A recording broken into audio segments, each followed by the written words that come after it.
Humirit na naman si Cesar Sineta ng Iglesia ni Criston Tatag ni Felix Manalo.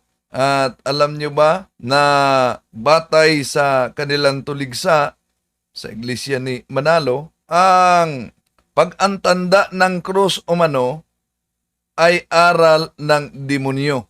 Sasagutin natin. Ko dito sa mga ginagawang paninira sa mga depensor katoliko at pawang kasinungalingan ang natututuan nyo kay Wendell Talibong. Kaya inaasahan ko na maging si Wendell Talibong ay sana po'y nanonood para baka sakaling magbago. Ito po, umpisa natin, pakinggan po ninyo. Umpisa pa lamang nagsisinungaling na itong si Wendell Talibong. Kasinungalingan po yan na wala siyang layuning siraan ang kaibayo niya sa pananampalataya. Hindi totoo yun. Mga kapatid, ang pag-antanda ng cross, ang Holy Cross na sumisimbolo sa ating pananampalataya bilang Kristiyano at sumisimbolo sa ating kaligtasan ay mariing tinuligsa ito ng mga nagsusulputang sikta. Ito ang ating tatalakayin. Samahan ninyo ako.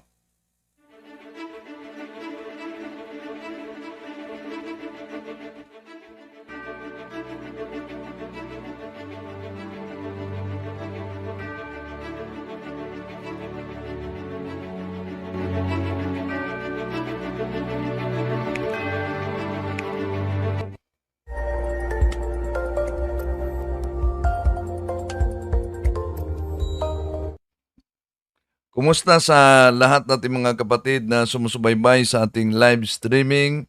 Muli ito inyong lingkod, Brad Wendell Talibong, magkasama ninyo sa pagkakataong ito.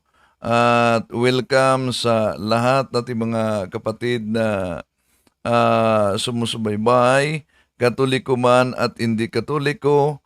At kung bago lang kayo sa ating channel mga kapatid, inanyayahan natin kayo na magikayat din sa ating mga kapatid na katoliko na magsubaybay at huwag kalimutan na pindutin ang like, ang subscribe at ang bell button para updated kayo sa ating talakayan.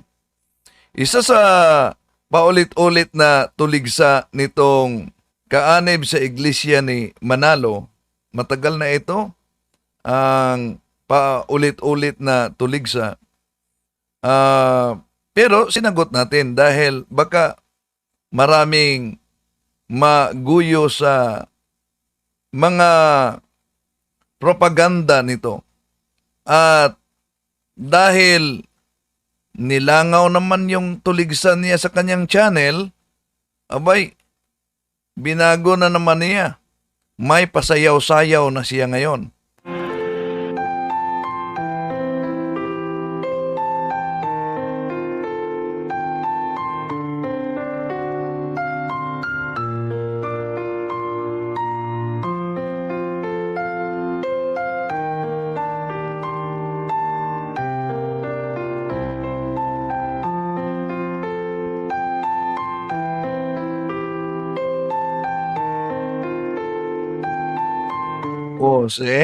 Para lang makakuha ng makapanghikayat sa kanyang channel. May pasumbi-sumbi dance pa. Okay.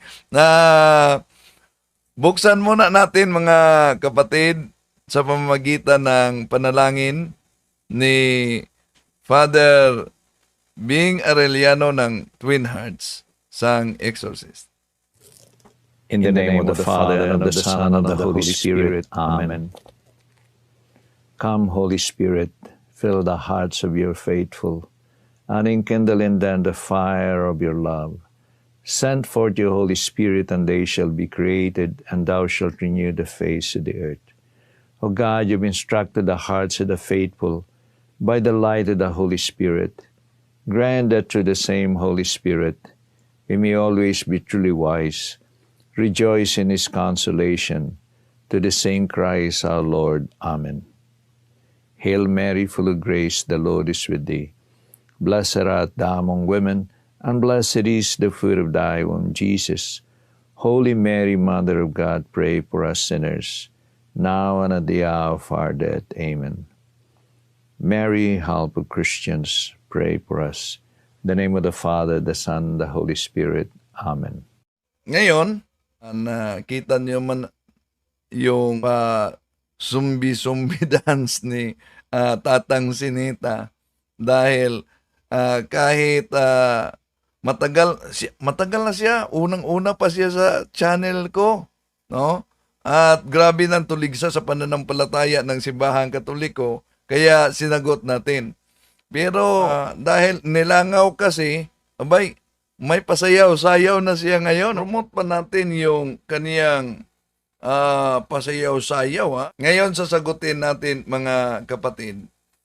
Una, sabi niya na isang kasinungalingan daw umano na sinabi ko na di natin layunin na siraan ang mga nagsusulpot ng sikta.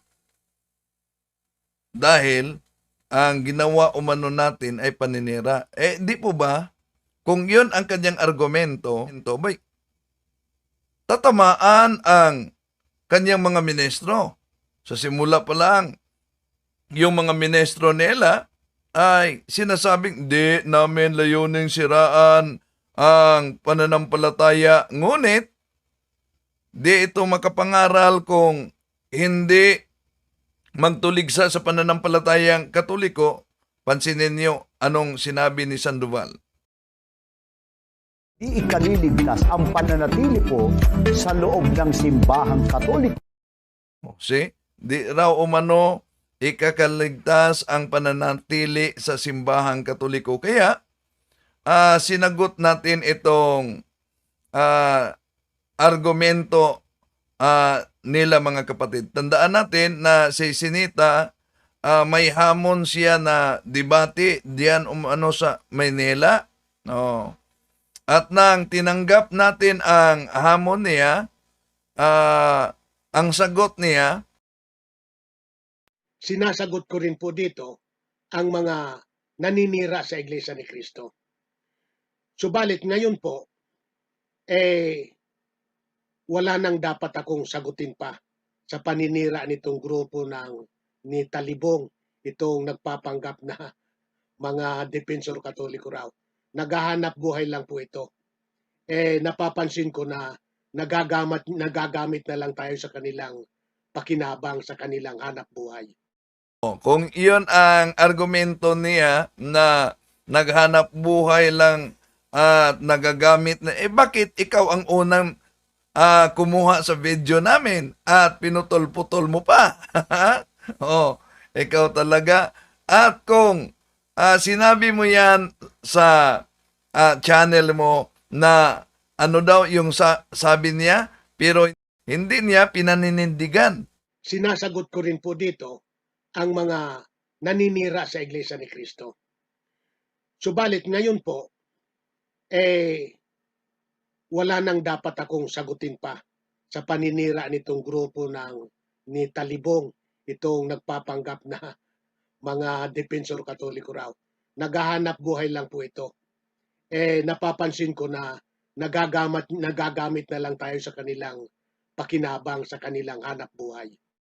Jose, bakit hindi mo pinanindigan yung pahayag mo? Bakit panay pang tira ni Mr. Sinita gamit ang video natin? Kaya sasagutin sa natin itong si Tatang Sinita. Baka nakalimutan na niya yung hamon niya, di po ba?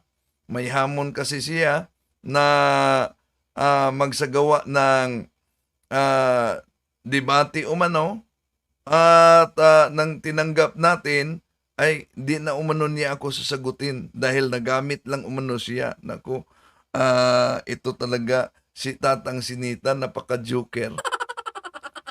Ano gusto mo? Dancing na lang, contest? Okay. Ito pahayag ni Sinita na sasagutin natin mga kapatid. Mulap na noon pang panahon ng mga apostoles, kahit yung Sunday na banal na araw ay isinimula na ng mga apostoles ayon sa Europe Before Modern Times by O'Brien sa pahina 190.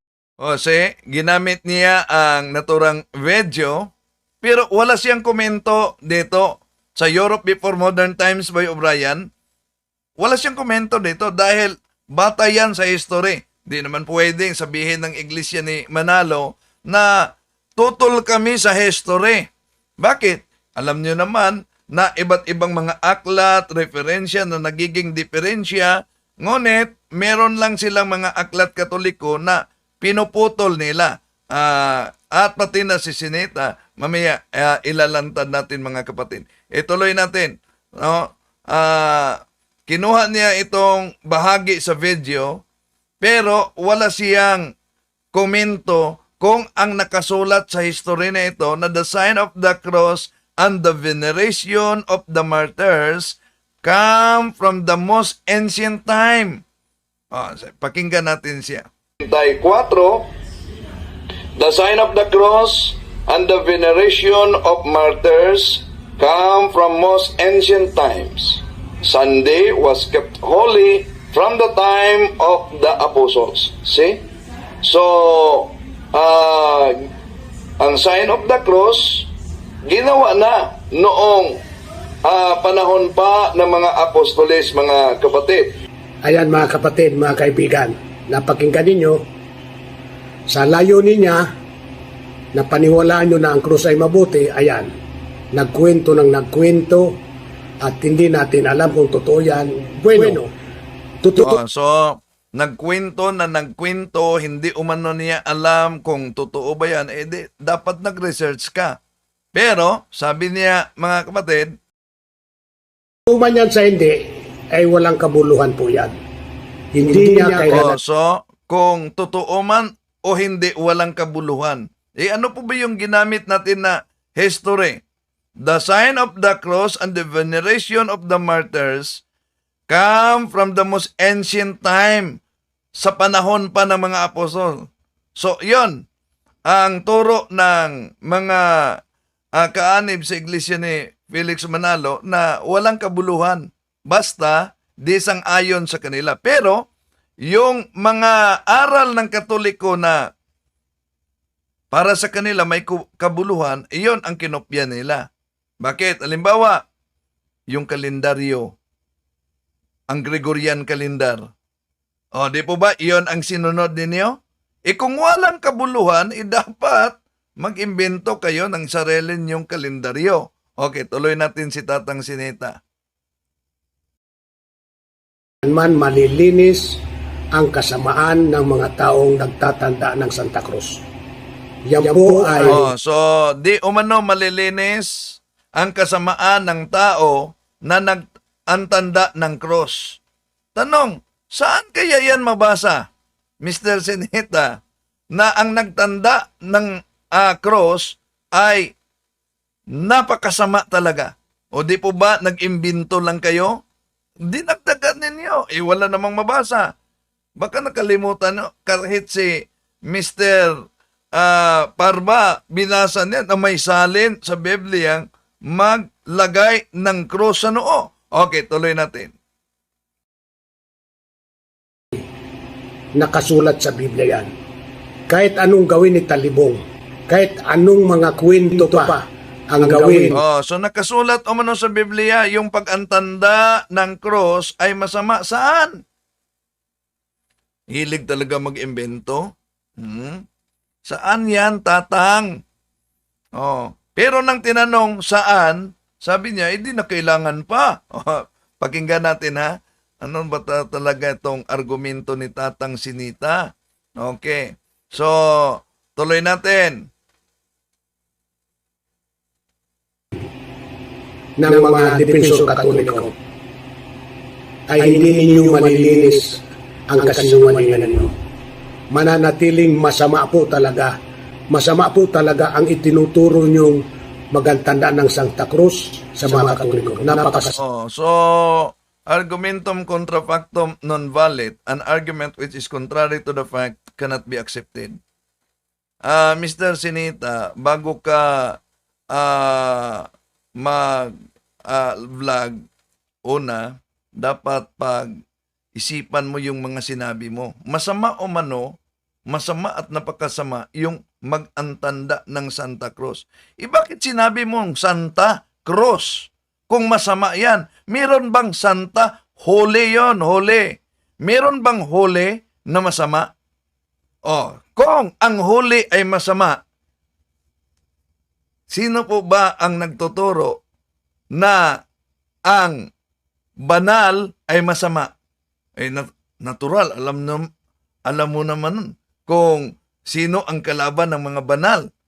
Dapat di mo sinabi na Santa Cruz. Dahil ang Santa Cruz, Holy Cross. Kailan po ba ang huli nagiging masama? Sige. Anong talata sa Biblia? Di po ba sino ngayon ang mahilig mag-imbento? Anong talata sa Biblia na ang Santa Cruz ay masama? Tuloy natin siya. Baka nakapulot siya. Tama po niyan. Totoo man po o hindi ang kwento mo, hindi ko na po pupuntahan yan.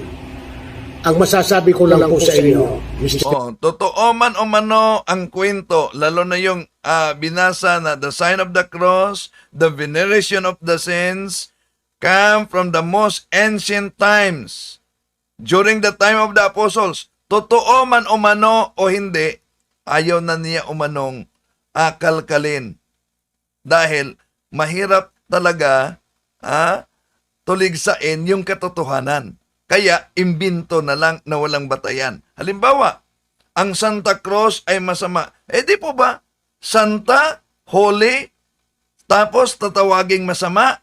Sige, saan na talata sa Biblia na yung sinabi niyang Santa Cruz ay masama? Wala naman. Okay, tuloy natin, Wendell Talibong at mga Katoliko na naluloko ni Wendell Talibong. Ito pong sasabihin ko po sa inyo, mababasa po ito sa Aklat Katoliko, sa Discourses on the Apostles' Creed, page 16. Ano ang sinasabi na aklat na yan? Bago raw ang panahon ni Kristo, ang cross ay sagisag ng kahiyan, kamangmangan, at kawalang dangal sa buong daigdig. Yan daw cross ay itinatatak sa noo ng mga kriminal bilang tanda ng kawalang dangal sa harap ng buong daigdig. Una, walang mabasa, dinagdagan ni Sinita. Pakita mo na ang cross ay itinatak sa noo sa mga kriminal. Nag-imbento si Sinita. Akala nila na sila lang ang nakabili sa naturang aklat na Discourses of the Apostles' Creed. Pinutol-putol. Tama yung naunang pahayag niya, nakasulat yon talaga sa Discourses of the Apostles' Creed. Na noong panahon, sa wala pa ang ating Panginoon Jesucristo, yung cross ginagamit sa pagbitay ng mga kriminal tulad sa silya elektrika. Pero yung sinabi niya na ang paglagay sa noo ng tanda ng cross ay inilagay sa mga kriminal. Yon ang dinagdagan niya. Tuloy na, balikan natin siya. Itinatatak sa noo ng mga kriminal bilang tanda ng kawalang dangal sa harap ng buong daigdig. Saan mabasa? Sa Discourses? Mabasa mo yan? Huwag kang mag-imbento. Masisira ang iglesia ni Manalo dyan na nakasulat na ang pag-antanda ng cross, ang pagtatak sa cross ay itatak sa noo ng mga kriminal. Pinutol mo yan. May karugtong yan. Ngunit sa panahon ni Kristo, bakit hindi mo ituloy? Ang cross ay nagiging sagisag sa kaligtasan at nagiging sagisag sa Kristyanismo. Pinutol ninyo. Dinagdagan, tapos pinutol. Di po ba? INC na yan. Incomplete. Tuloy natin. Yan po ang krus. Gaya raw ng gilotina, lubid na pangbitay, o silya elektrika, ang krus raw ay ginagamit pagparusa sa masasamang kriminal. Pinapatay ang mga kriminal sa pamamagitan ng krus, at yan po ay itinatatak rin sa noo ng pinakamasamang kriminal upang iharap daw ng kawalang dangal sa harapan ng buong mundo. Yan po ang krus. At sinasabi po, Saan mabasa? Pakita mo na ang krus itinatak sa noo ng mga kriminal para sa walang dangal. Bakit pinutol mo ang karugtong na sa panahon ng ating Panginoong Hesukristo, ang krus ay nagiging sagisag sa kaligtasan, nagiging sagisag sa Kristyanismo. Hindi lang yan, mga kapatid. No? Hindi lang yan. Mahilig talaga itong mamamotol sila.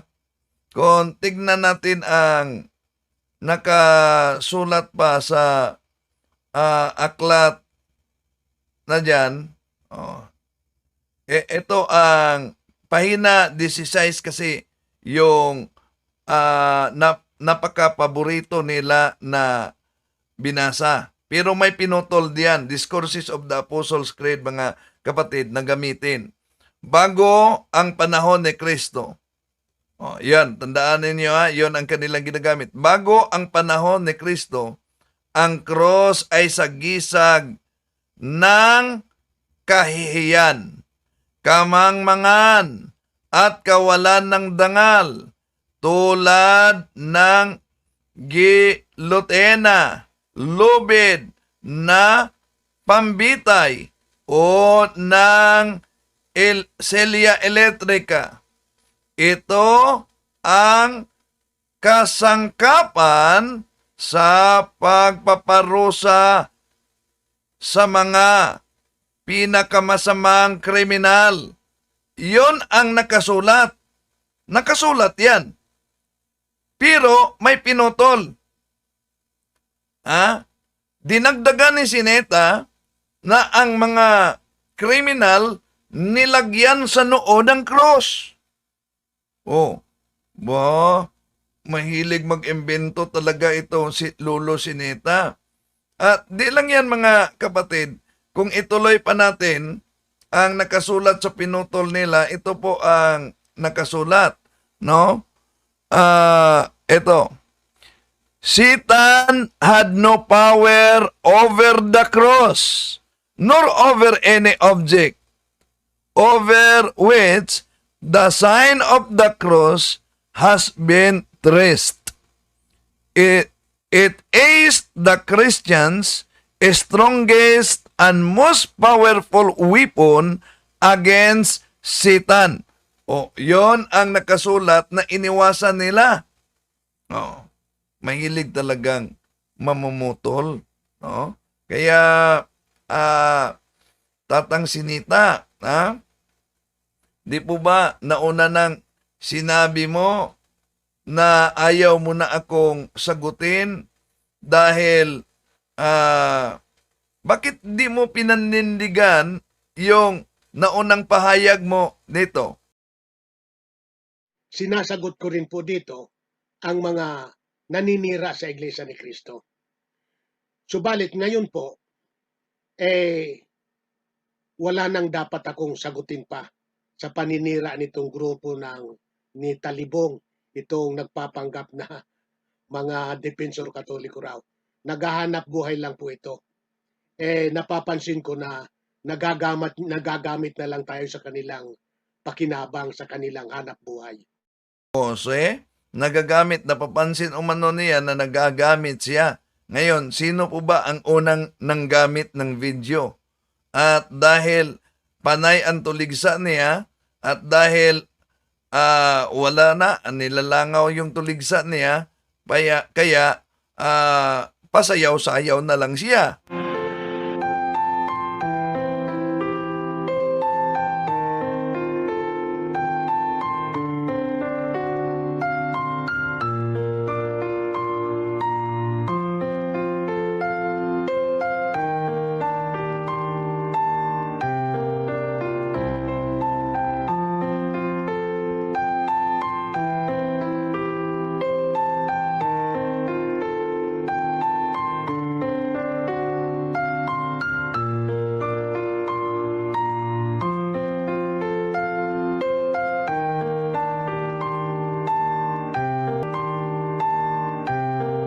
Yon ang kay Tatang Sinita.